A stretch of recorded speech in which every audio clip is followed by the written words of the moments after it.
Fort Worth ISD is joining other school districts across Texas in a lawsuit challenging the ban on mask mandates. But there are other cases in the battle over whether or not to require wearing masks weaving their way through the courts.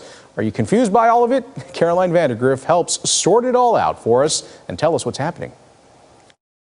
At least 57 Texas school districts and 8 counties have adopted mask mandates in defiance of Governor Abbott's executive order. It's just a bizarre period because you're seeing the clash of our legal system, our education system, our public health system. And the back and forth is confusing for families as their kids head back to school. With multiple ongoing lawsuits filed by and against schools, there's conflicting orders from judges across the state and the Texas Supreme Court.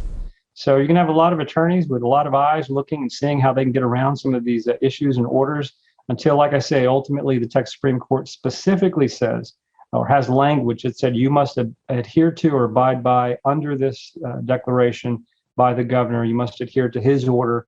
An advocacy group for children with disabilities has filed the first federal lawsuit against the governor, saying the mask mandate ban puts them at risk. It only escalates this legal battle as COVID cases and hospitalizations continue to rise. So it's a situation that is continuously developing, and as we see, lots more lawsuits may be filed. Especially with districts finding new ways to get around the governor's order. Paris ISD chose to require masks as part of the district's dress code policy. And it would be hard for Governor Abbott to justify intervening in those dress codes under the Texas Disaster Act. So I credit them for being creative. And it could pave the way for other school districts to make similar changes as the legal battles continue to play out. Caroline Vandergriff, CBS 11 News.